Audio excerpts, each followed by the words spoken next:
Proclamation number 1081 placing the entire Philippines under martial law.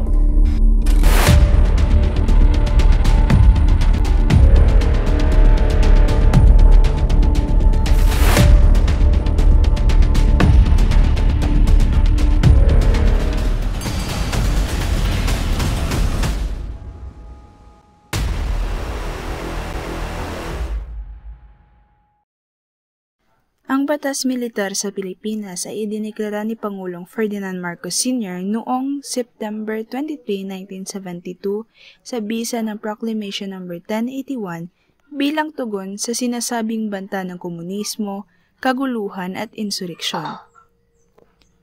Sa ilalim nito, ipinailalim sa kontrol ng militar ang buong bansa, isinara ang ilang institusyon at libu-libong mamamayan ang naaaresto ng walang sapat na dahilan. Nagdulot ito ng malawakang paglabag sa karapatang pantao, pagkawala ng kalayaan sa pamamahayag at pang-aabuso ng kapangyarihan.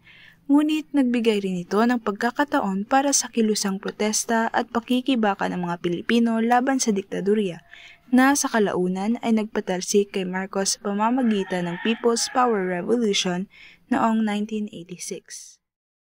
Mayong buntag sa inyong tanan. Ako dahil si Aljon Apag. Ug ako di ay si Gian Carlo Gisaygad.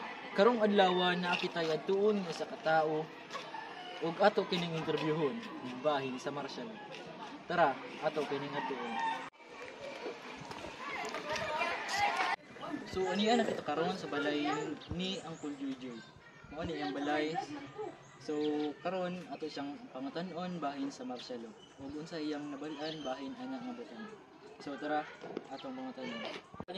Ani anak kita diri karon para mag-interview ka ang Uncle Jojo. Call. Ako di ay si Humberto Ray Quino. Tao ako 1960 January 1960. So sa wala pang marsyalo dito po sa ang dapit na dako.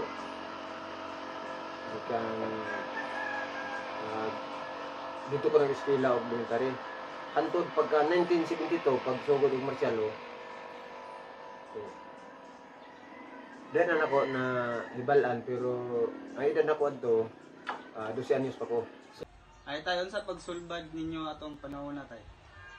Wala gid misulbad ang maong problema kay gumikan nagkakusog na hinuon sila taghana ning saka sa bukid aron makigbisog aron buntugon ang remin ni Marcos sa panahon sa martial law time. Pero daghan ang mga tayo to tay.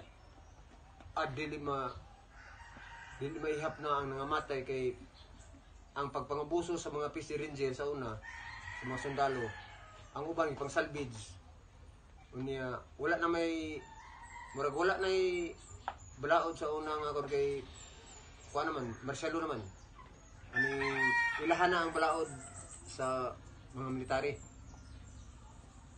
So tay, unsa inyong giagian ato nga panahon na og naglisod ba mo or hayahay inyong kinabuhi ato? Atong panahon na pag-declare gyud ni President Marcos, Ferdinand E. Marcos. Atong panahon na atong sa akong pagka sa bata pa man ko ana. Gusto niya pero na sentean na nako na gumikan sa iyang pag-declare og martial law. Nangabuso ang iyahang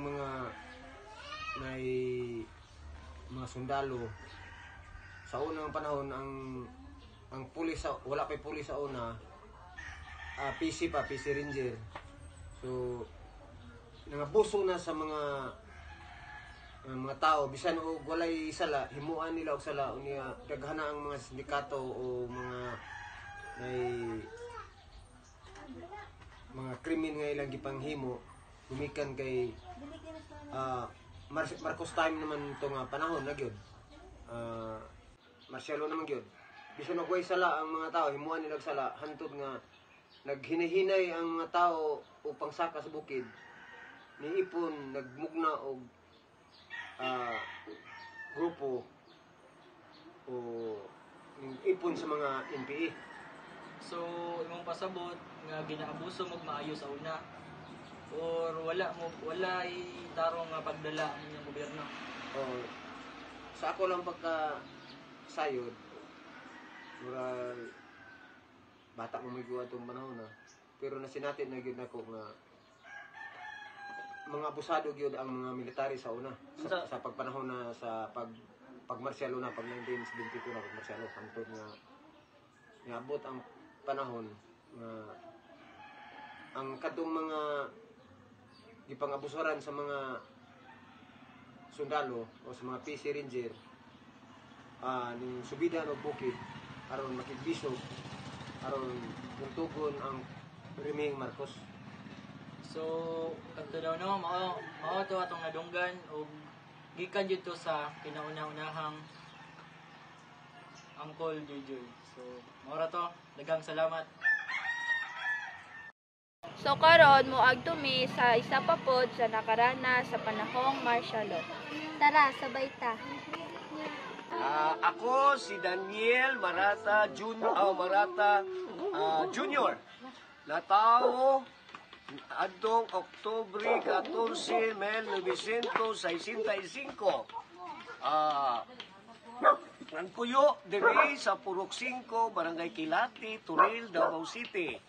Mauni nga may karanasan ko o mauni nga panahon nga ako nakaabot pa atong panahon sa martial law.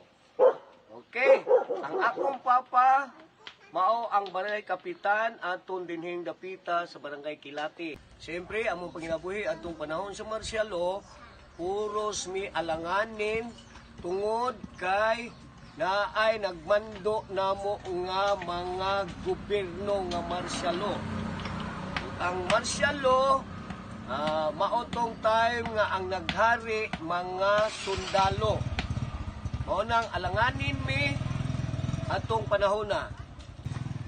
Pangkaduha, paano binago ng martial law ang pamahala at pamumuhay ng mga Pilipino?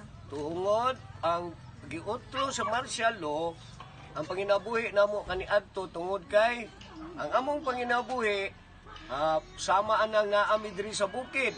Naami diri sa bukid, maglisod mi pagtumod sa amuang mga produkto ngadto sa palengke tungod kay daghang kaayong pangutana ang mga sundalo kung asa gikan, asa may padulong ug daghan pa sila og mga panginhanglan para namo makaabot mi dito sa palengke.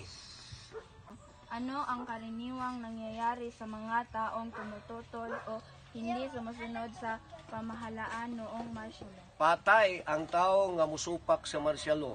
Maunay kasagaran nga naghan kaayo ang nagrebildi atong panahona tungod kay ang pamaagi sa mga sundalo, ang ilang gibuhat, ilang ginaharas ang mga tao nga naa diri unya og dili ka mo apil pagka mobdapig sa sundalo, patay ka, isalvage ka. Unya, kung moapil po ka diri sa pikas, ka mga daghang mga rebilde, patay po ka. O nang lisod ang kahimtang na panahon sa martial law.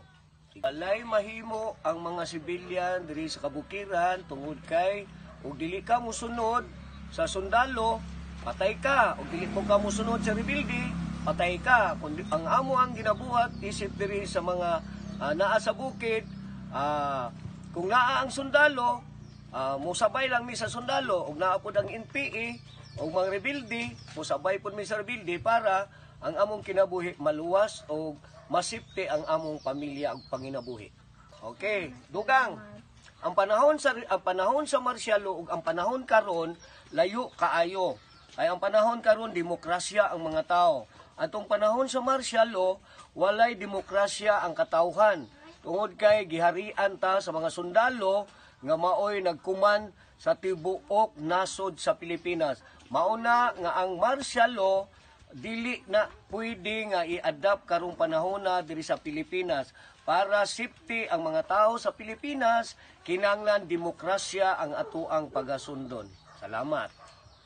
So mao to ilang nagian sa una base sa atong interview. Dili gyud siya sayon. So grabe jud ka lisod, dili lalim ilahang kaagi jud sa una. So karon pasalamat ta kay bintaha na ni pero lisod gyud gyapon.